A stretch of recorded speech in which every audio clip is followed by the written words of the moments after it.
Hi guys, I want to introduce this video as a revision to a previously published video. I originally made a video showing how to connect sensors from various block occupancy detectors and also turnout position detectors to JMRI so that they could be displayed and controlled on iPads, iPhones, touchscreen computers, etc. I subsequently determined that there was a better way to make the connection for the turnout sensor, and I have revised the last half of this video to reflect that better method of connection. I've also added a couple of wiring diagrams to the description to help understand how the connections are made. In this video, we'll discuss the various ways that we can use sensors to detect occupancy of blocks on our layout, track blocks, to show whether or not a train is present. We'll also talk about how to use sensors to display the point position of our various turnouts, such as in this Y, to show which direction they are turned, and to transmit this information to JMRI so that that data can be displayed on our iPads, iPhones, and TV monitors to show train position and turnout position. In previous videos, we've talked about how to get our track display onto TV monitors, iPads, so forth, so that you can monitor the progress of the trains and operate all the switches, turnout motors from touchpad iPads, and so forth. One of the problems that we have to solve when we're doing this is that when you initially turn on JMRI, none of the turnouts will be indicated in which position they are thrown. And without going through and operating each one of the turnouts, which is would be a long process, we need a way of getting the current status information into the JMRI program. So we're going to take some time to look at how this is done. We'll also look at how the various connections are made so that you get block detection from your layout into JMRI to give the color coding to the location of the trains on the track.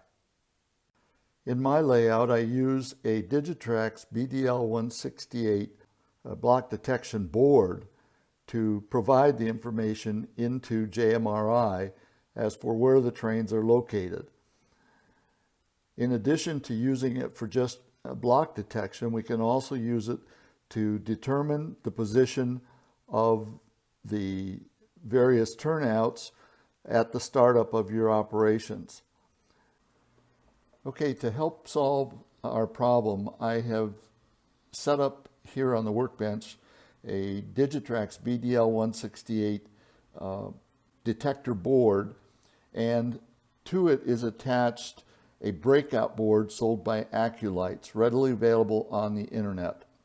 There are actually two different types of Breakout board, and you should be aware of which one you're using. I don't recommend one over the other than how it's going to be used. In my particular case, this board needed to be this particular one. In the back here, there is a connector for the power input to the board that actually runs the board.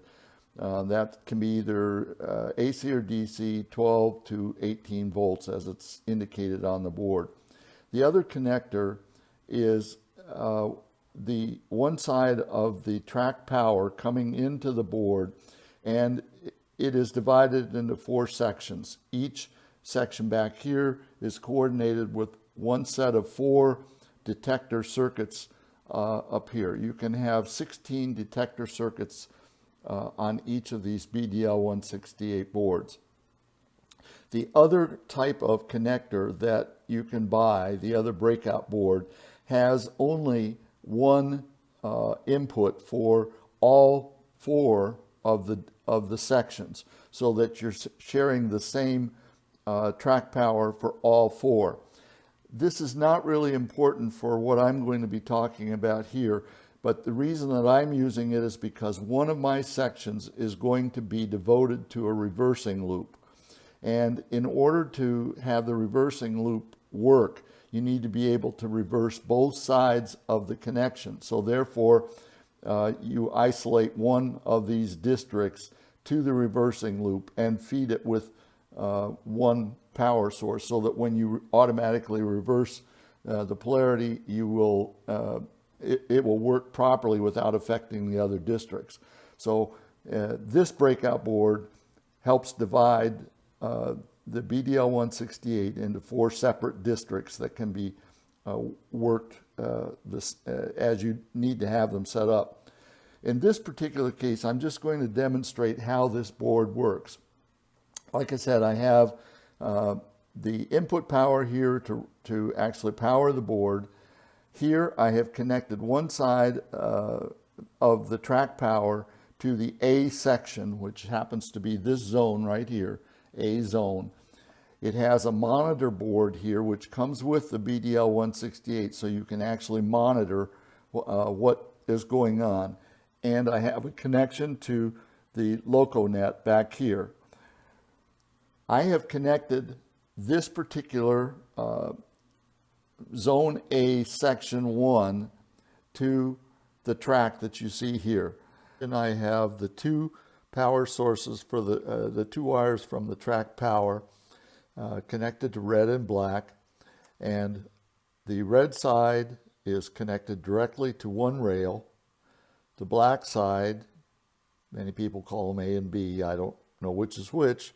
The black side is connected through the BDL 168 to the other side of the track. This then completes the circuit with nothing on the track, no cars, no trains sitting on the track. There is no power flowing through the BDL 168. The way that the BDL 168 provides detection is by measuring a current flow across the track power. If there is no current flow, then it assumes that there is no traffic sitting on the track. We will also use this in a different way, and I'll show you that in a few minutes. So in this case, what causes the current flow is a resistance between the two rails on the track. I have turned on the track power. The track power being on is indicated by this red LED. If I turn the track power off, eventually all four of those LEDs for each of the four zones in this particular, each of the four sections, in this zone are off. When I turn the track power back on, the four sections go out, indicating that there's nothing sitting on the track. If you put an engine or any other kind of a resistance across this track, you will get a reading, and it will cause the relative section to light up on that little display, and it will cause the board to send an active signal on LocoNet to show that that particular section is occupied. The way I'm going to show you how it works, I have here a car that I have replaced one set of wheels on each truck with a resistance set of wheels. So this car actually has, will create a resistance and on a load across the track. And as I put that on there, you'll see that, if I can get it on correctly, you'll see that the light for the zone comes on right here, indicating that there is a resistance on that track. Normally what you're measuring is the resistance of the heavy load of a locomotive. In this case, The resistance wheels that I've put on the bottom of this car do the same thing. And you would get the same indication if you had a passenger car, for example, with lights in it, or any other car that creates a resistance across the track. So that is sending a signal to LocoNet and to JMRI that that particular section or block of track is occupied. Again, when we take the car off, the light goes out saying it's no longer occupied. We can use the detection circuits in the BDL168 in another way, and this will help us solve the problem that we have with whether or not a switch turnout is in a particular position and getting that information to JMRI for our diagram. In this case, what I'm doing is I'm going to use a resistor. I happen to choose a 15,000 ohm resistor. You buy them very inexpensively. And I have connected the other side of the track power, which is the opposite side. It was what was connected to the red side here. I have connected that to one side of the resistor, and I'm going to then just touch the block section of that zone, and you'll notice that the light indicating that zone is occupied has come on. And if we were looking at JMRI, which we will do, you will see that a signal has been sent via LocoNet to JMRI saying that that particular sensor has been activated. In this case, the activation is not because there's any cars sitting on there, but because I have applied a circuit, a resistor between the circuit of the track. So it operates just as if I had put a resistance on the track. This can be very useful to us because you have 16 of these on each of the boards. We can go in then, and anytime you you close a switch that would apply power to the other side of this resistor, which in this case is my test clip here. When you apply the power to that, it will allow the detection circuit to be indicating some current flow and then send the appropriate active signal to JMRI. You can use this in a number of ways. What we're going to use it for is to show how to tell JMRI that that turnout motor is in a particular position. One other thing I'll just mention, I've had a bit of trouble with Digitrax, these BDL168s. I've had to send 2 of them back because they didn't work right. And so I would suggest that you set up, before you do a lot of wiring on your layout and get this all in place and then find out that the board is not working correctly, I would suggest that you take something like this resistor and just test each of the zone blocks and make sure that it's working correctly. Now, I've already done that on this board, and I found this would be a third board that is not appropriate. In zone C, block 2, if I put this on the zone C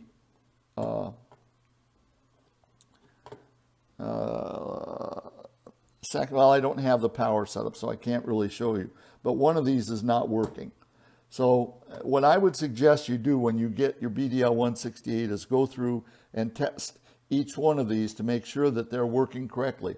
If that light should stay on, indicating that the zone is occupied, when you don't have a load on there, then you're going to have problems later on, and you should determine that before you do a lot of work. If it doesn't work correctly, send it back to Digitrax and tell them to fix it. Like I said, this is the third board, and I happen to know that zone C block 2 it stays on all the time. Now, for me, that's not going to be a problem because I only have 2 blocks in the reversing section, and so I can't hook up anything else in there. So I'm just, rather than send this back and wait for it, I'm just going to not use that particular block within zone C. I'll use 2 of the others and it'll work fine, and I'll just ignore it. and I've made a note that it doesn't work. But I used 15,000 ohm resistors. That should be good. And we will use this. I'll show you how this works within JMRI. This diagram shows how we connect the two types of connections for sensors. One for the track and the block detection for track. The other for monitoring of the turnout switch machine contacts. At the top of the diagram, you see that track power is connected to one side of the track. The other side of the track is connected to the opposite side of track power, but through the BDL168, so that the engine or other resistance car, such as a lighted passenger car or a car with resistance wheel sets on them, will create a resistance across the track, thus creating a flow of current from the two sides of track power through the BDL168, which senses that current flow and sends a signal to JMRI indicating that that track segment is occupied or active.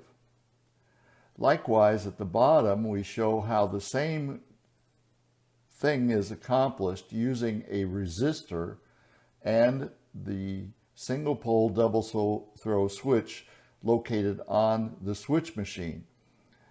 The current flows from the one side of the track power through the switch, through the resistor, and through the BDL168 section to indicate a current flow. Obviously, that only happens when the Tortoise switch is thrown closed, which happens when the switch is in the thrown position. We want to connect it so that when the turnout is in the closed position, that the Tortoise switch is actually open, showing that there is no current flow and that the sensor is inactive. JMRI considers active sensors to indicate a thrown turnout. These are the connections that you would make to the SMAIL to hook up the sensor to the BDL168. Here I have pre-wired a harness to another terminal block to make the connections easier without having to deal with working right on the SMAIL itself. So I have connected the red and black outer wires, the two outer terminals. That's the track power that drives the SMAIL. It comes over to these two terminals on the terminal block. The other terminals here, there are 6 of them, are for the two single pole double throw switches that are included in the SMAIL. The center 2 terminals are for the common for each side of the switch.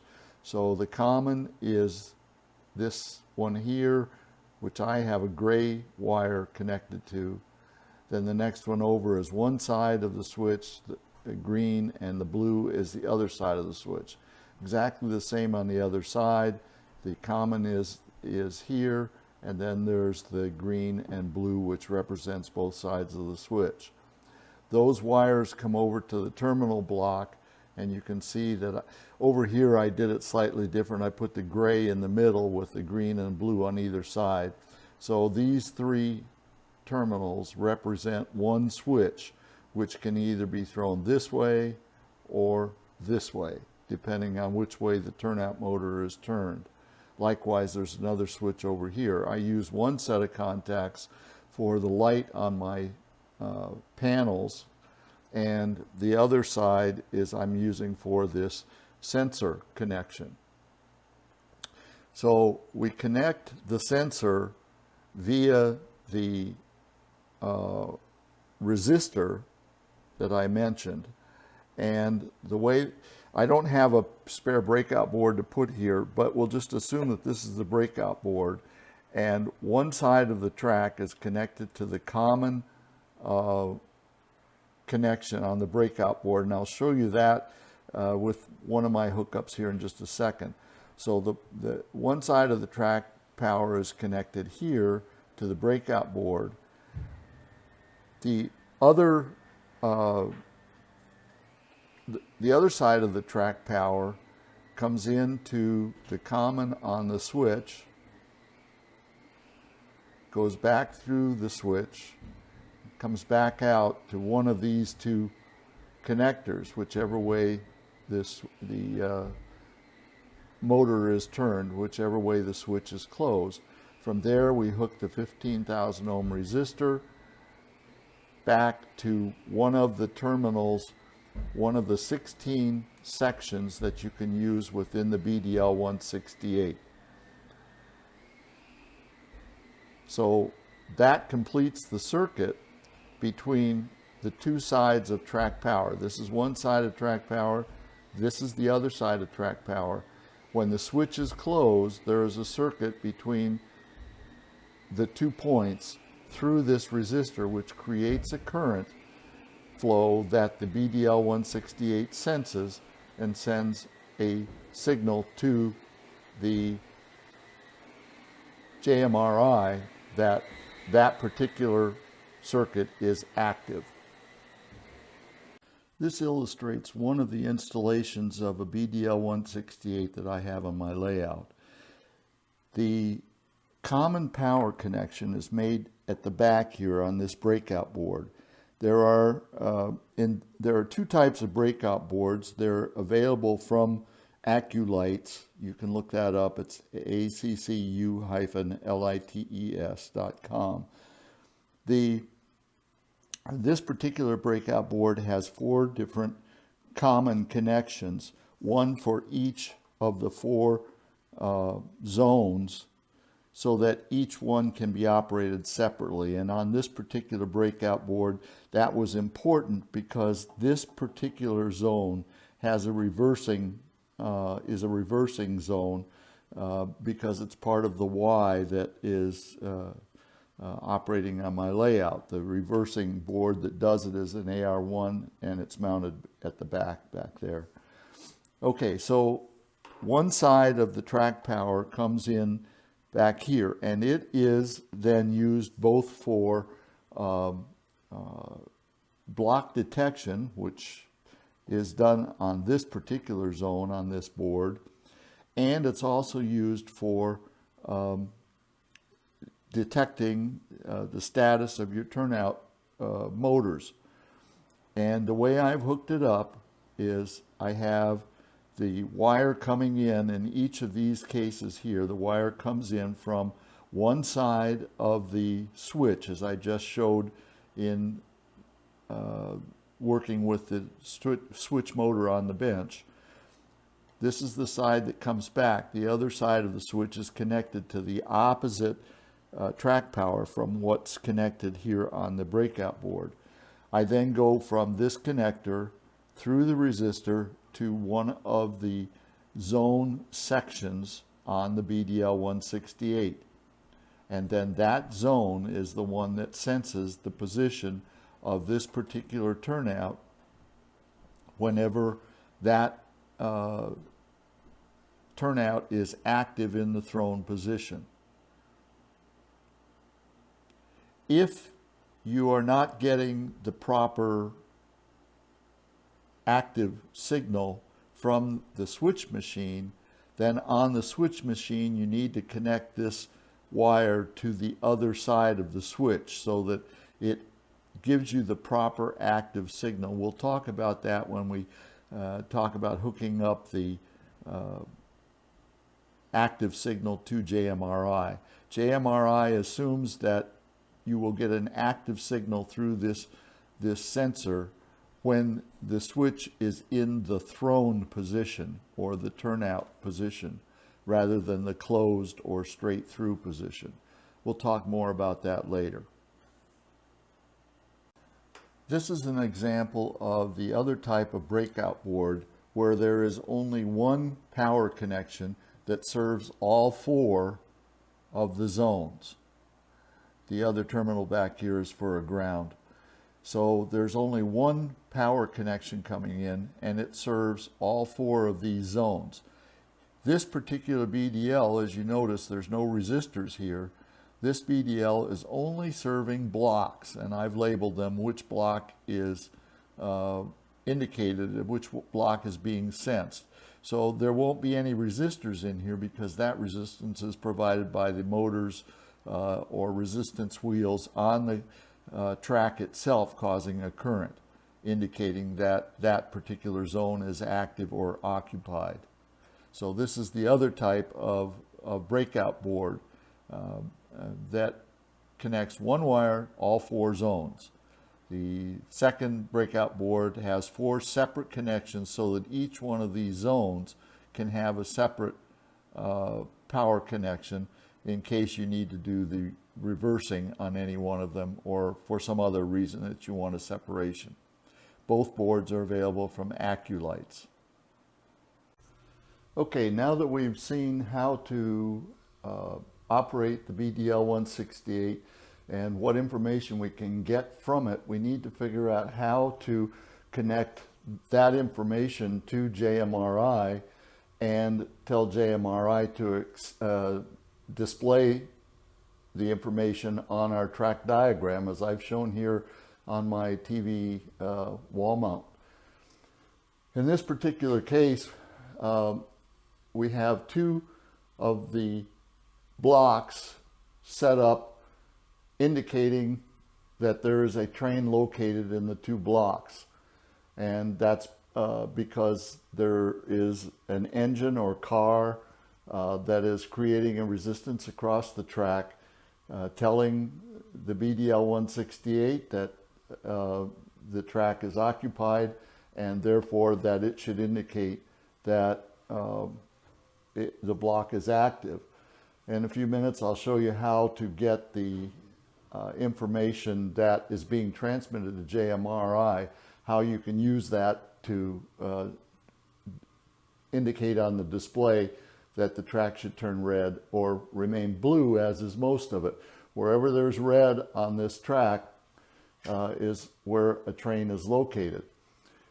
Additionally, we have shown here that the turnouts that have not received any information from JMRI or have not received information on the position of the turnout for JMRI are shown as inconclusive. There are several of those. These two in particular are in a Y that I have just installed and have not completed wiring everything. The ones that are located up here for this portion of the Y, as well as the crossover there, and some of the other turnouts on the layout, you will see are all indicating their position because I have already modified them using the resistor technique that I showed you earlier. In this particular case, those two have not had the resistors installed and so are not getting any information from JMRI as to what position they are in when they're started. If I were to go to the use the mouse on the track diagram, I can make those switches change. If you watch the bottom one, I will click on it and it will go to the main line or closed position. I can do the same with the other one shown there and force it into one position or another.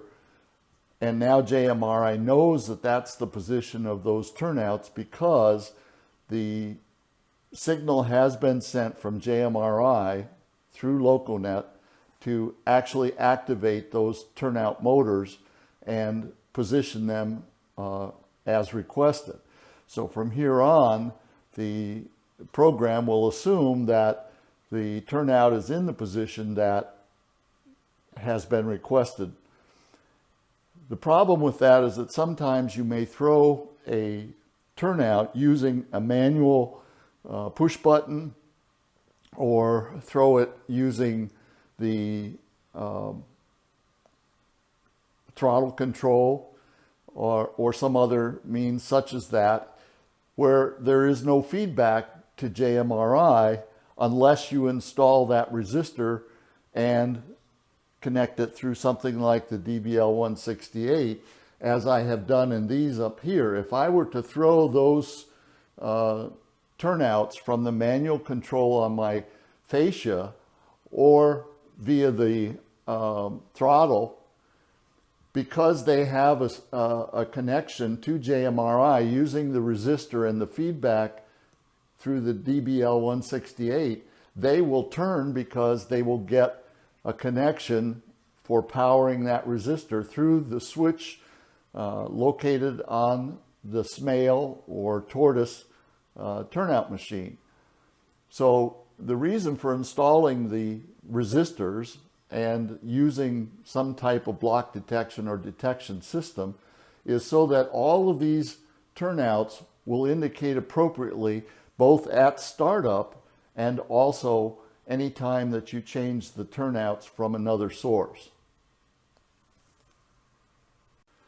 Okay, now we are ready to try to hook up each of the blocks that we are detecting through the BDL168 so that we can monitor them with JMRI.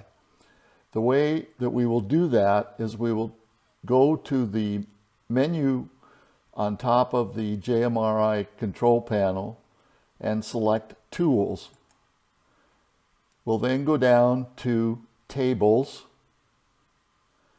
and move directly over to Sensors. When we click on that, you will get a table that looks like this. In my case, I have a number of sensors, and they are arranged by sensor number or by the name that you give each of them. In my list here, I have named many of them already with the block that they are associated with, or down here at the bottom with the turnout number that they are associated with, as my turnouts are numbered around the layout. The numbering for these sensors, first of all, they will, all of the ones that come through LocoNet will be labeled with an LS in front of it if you've set this up for LocoNet. If you're using a different system, I'm afraid I can't help you with that, but there will be some label in front of it. The BDL168 puts out 16 different sensor numbers from Zone A, Section 1 on up, and they're labeled sequentially, 1 through 16. In my case, I have 5 different BDL168 boards to monitor both blocks and turnouts around my system. If I did not change anything, they would all be reporting on sensors 1 through 16, and I wouldn't get any reasonable information from them. Digitrax provides a method to change the board number of each of these boards. They come pre-programmed as board number 1. Since I have 5 boards, I labeled them boards 1, 3, 5, 7, and 9. Now, as you change the board address, which is well documented in the paperwork that comes with the BDL168, you will change the number of the sensor that is displayed in JMRI. Unfortunately, Digitrax does not explain how those numbers are derived, so you really don't know where to look for these individual numbers. Through research, I have found that the formula they use is take the board ID number that you assign, subtract 1 from it, multiply that by 16 and then add which of the 16 sensor positions on the board you're using, 1 through 16. So it's board ID minus 1 times 16 plus the sensor position number.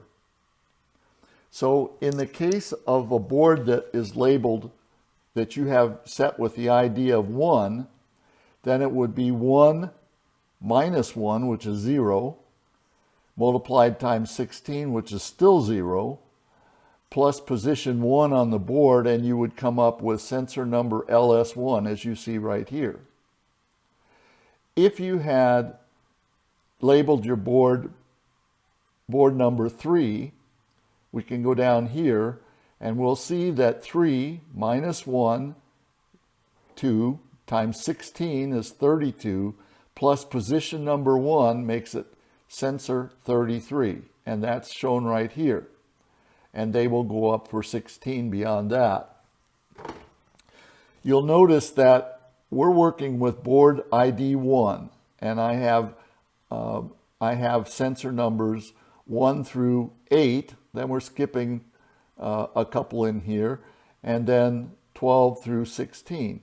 The reason those are skipped is because I have given them specific names, as I showed you before.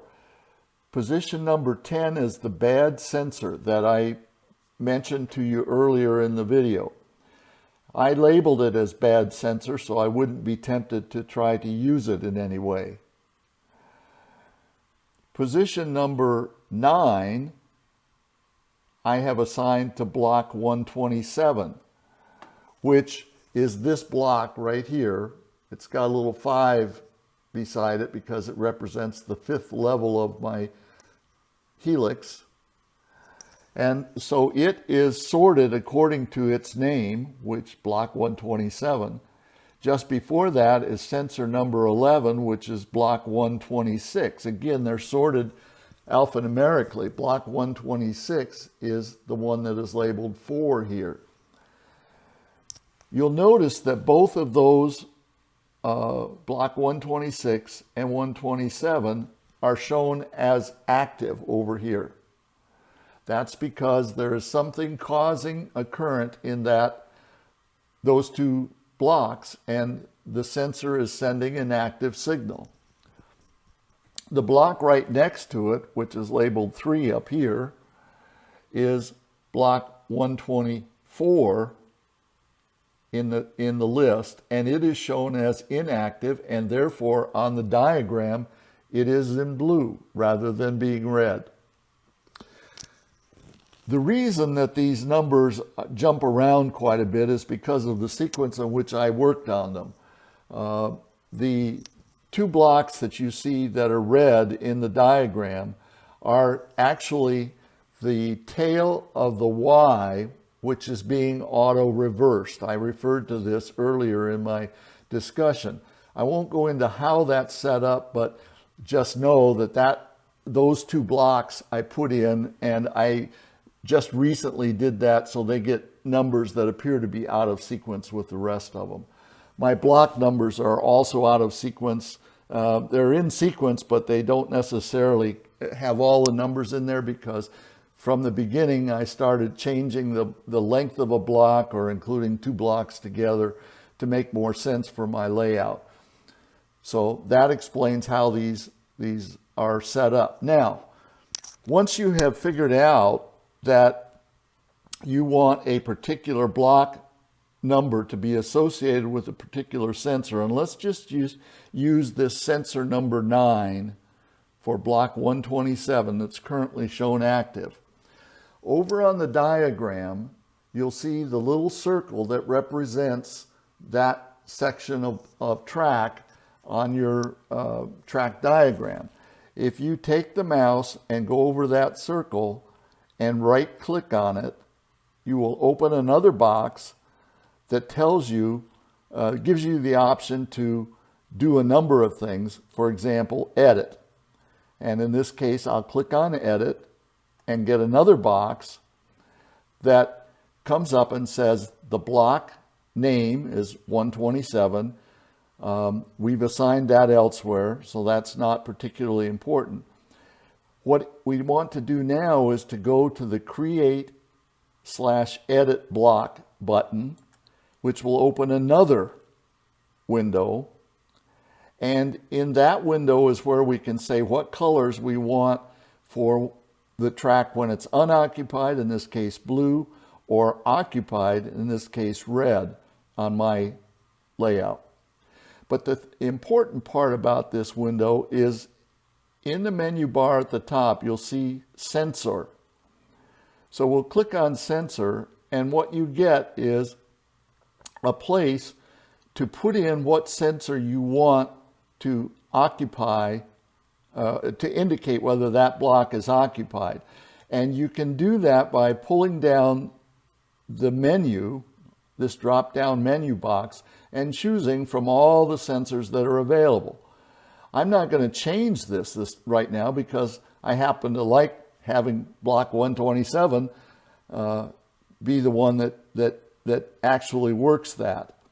If I were to take away and say no block sensor, click up there, and then come down here and say OK, you'll see that that particular section of track is no longer receiving any sensor information telling it that it's active, so it will therefore show blue.